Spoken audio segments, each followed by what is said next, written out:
Alright, this is our 2007 Kia Sorento. It's got the 3.8 liter V6. It's an LX.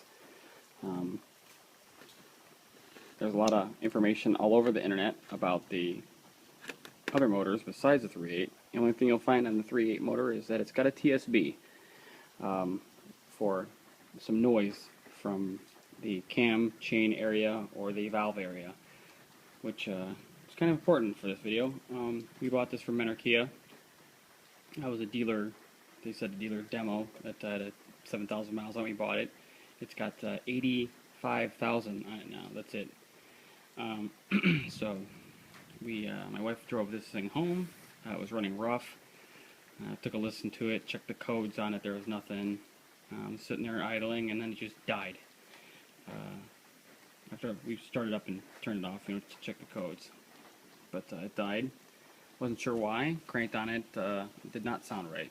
So now this rattle we've been hearing for a while. It had been into the dealership. Again, that was Kia in Menor, Ohio. Been in there a few times for various things. The recall for the tail light stop lamp switch. We had a broken door handle. A couple accidents that we had them take a look at some stuff to make sure it was okay. That insurance paid for. But notably, every time I was in there, I talked to them about the sound from under the intake, which is basically right here. Every time they said, "Oh, don't worry, that's part of the TSB," and there's some noise there. It happens on startup, and maybe a little bit after that. And oh, when did you get your oil changed? This has always had its oil changed. It's really clean. My wife takes care of it. She drives it. So on to basically the issue where it's torn apart has a lot to do with that chain noise. So we're going to go over here and I'll show you let's show the driver's side first. So here we have a chain guide for the top. Chain is very tight. And this guide just goes around and loops. It bolts back in right there. See, flips over, and the bolts are right there. Okay, now notice the numbers. Again, there's numbers on the face. And I'll show you something to that in a minute. Just remember where those numbers are. What that looks like around there. Alright, going down. Now this motor on the right side of the motor, this motor spins clockwise from the crank down there. So the right side of both sides are the side that is pulling from. Basically the drive side, I guess. And the left side would be the tensioning side. It's the slack side. So going down this good side here, you can see basically follow this guide down here. Light down here. Guides. There we go. Around crankshaft. Back up here. Here's the tensioner in this really long arch shape. So it's basically a pivot. Here's the pivot point right there, and that pin, and then that tensioner's down there. So you see it pivots out toward the bottom to keep the tension. Around the intake cam, which has that's your variable valve timing on the cam. Now, onto the passenger side. This is the side that made noise on mine.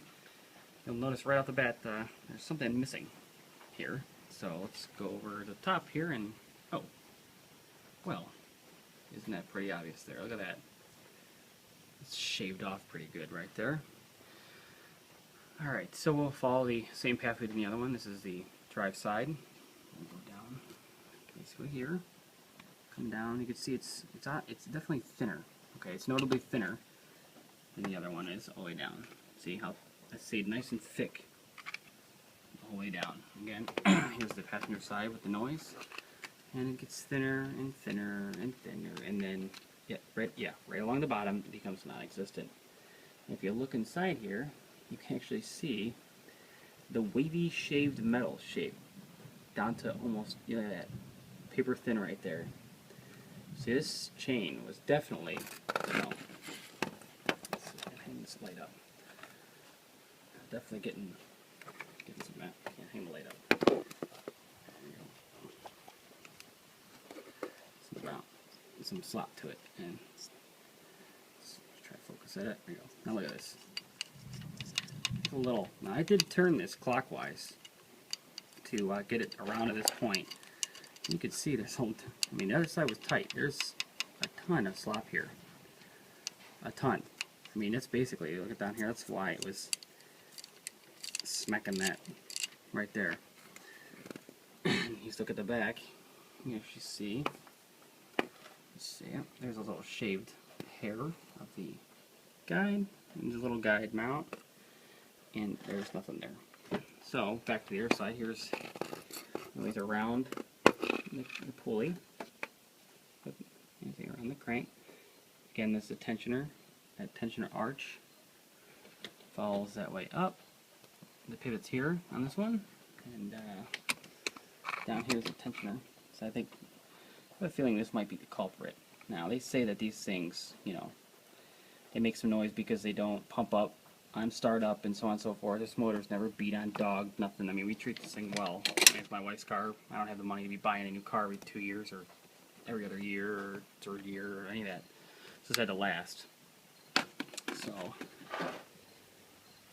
but I did find this plastic piece guide that's on the here. Little plastic guide. That guy was down inside of here. Along with some very other pieces. A little interesting thing about these motors is, if you look down, that the valve spring is actually one piece assembly with a little piston-like piece right there. That's all one piece. That's kind of cool. There's no rockers or anything like most overhead cams. They have a tappet and a rocker. This is all one piece right on that. It's just a cool. I thought it a little different. So, but anyway, so slack chain. Let's go over and show you the cover. This is my cover. So this right side is this is over here would be the passenger side because it's, you know, on its face, so it's backwards. So let me start at the top, and we'll for all that guide the same way we did before.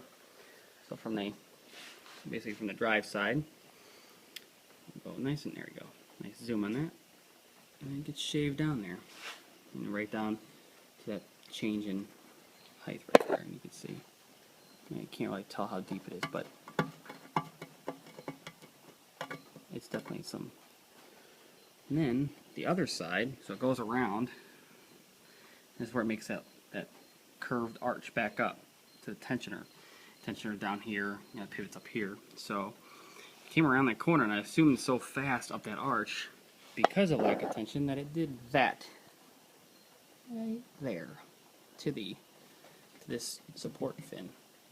Shaved it down. I'm guaranteeing you I'm going to take this to the dealership and they're not going to give me a new one of these or anything else for free. Which brings me along the lines of, if you bought your car as a dealer vehicle, I was told by my dealer that I could not, it wasn't eligible for the 100,000 mile warranty, which would have covered this at only 85,000 miles again. You know, I would have just taken this in, they'd have done it all. Yeah, I don't get that, because apparently they used my car for 7,000 miles to let people drive in. Now I can't have the warranty, so. And that was, of course, told to me when I brought it, you know, called them about this issue. Again, you can see this side is the driver's side. It sets back farther, so even if there was some slop damage in there, you probably wouldn't see it. Let me show you that. Let's see, the light on here. See, it doesn't. They don't sit even. It sits back a little bit. This was a fairly easy pull apart. It wasn't that bad. It's in fact easier than most GMs I've ever done. Everything's simple. The plugs are perfect. Everything, you can get to every single bracket without even having to move anything or fight. It's insane. I did it one socket set, one medium depth snap-on socket set, and I did everything. I didn't even need a wrench for anything. Here's why I said to remember the numbers. Look at that right there. That's that tensioner for the top. Excuse me, not tensioner. That's the guide from the top. Now you can see this should be basically the face like this. This thing would sit, you know, on the top piece. It would be there like that. Now that's gone. The bottom mount area is gone. All that's left is this. And when I found this, when I opened my valve cover, this is actually sitting on top of the cam chain, timing chain, or like just like this, riding the timing chain like a little surf. And then you can see that that's timing chain shape right there. Zoom in on that. And there you go. There's that little shape right there. this thing doesn't even look like it's any damn wear on it, so I wonder how long it's been like that. I mean, it's still like a nice arch. And then there's, of course, little pieces of who the hell knows what broke off. Probably pieces and parts of that fin or whatever. Some shavings. I'm sure there's more in the pan, but, you know, don't, this is my warning for you guys that have the little bit of quote-unquote TSB cam chain noise, that it might not be cam chain noise, and there's something that maybe Kia should be doing about this, instead of telling everybody that noise is normal, because, yeah, at 85,000 miles, I don't think a chain should be replaced, you know. Snug up here, here, and this over there. And I don't think it should be, you know, having this issues. I have a VW R32 Rabbit Mark V, and I looked through my book and didn't see anywhere up to, I believe, past 200,000 miles in the owner's manual about cam chain replacement on that, because that's the 3.2. It's got a cam chain too. So, you know, I don't know what their, you know, the timing belts on these are different. The timing belts, I believe they say, you know, people say 60, 80,000, something like that around these, but again, this is different from the belt. This is a chain. Most people say life of the motor. Some people say, you know, a couple 100,000, but, you know, this is 85,000 miles. This is kind of a joke. Might be a little close, let's see. I don't have the battery in it. Well, again, easy job to do yourself, really. I mean, if you got some essential tools, this is the rail I took everything apart with. You know, to get the little trick for you guys if you're going to do it, to get the harmonic balancer off, just put the socket on it, wedge it over there in that frame rail that's right there with a bar, and crank the motor, and boom, done. Bolt comes right out. So, but good luck to you guys, and maybe this will give you a little bit more warning on the, you know, trusting the old dealer when they say it's just a TSB thing.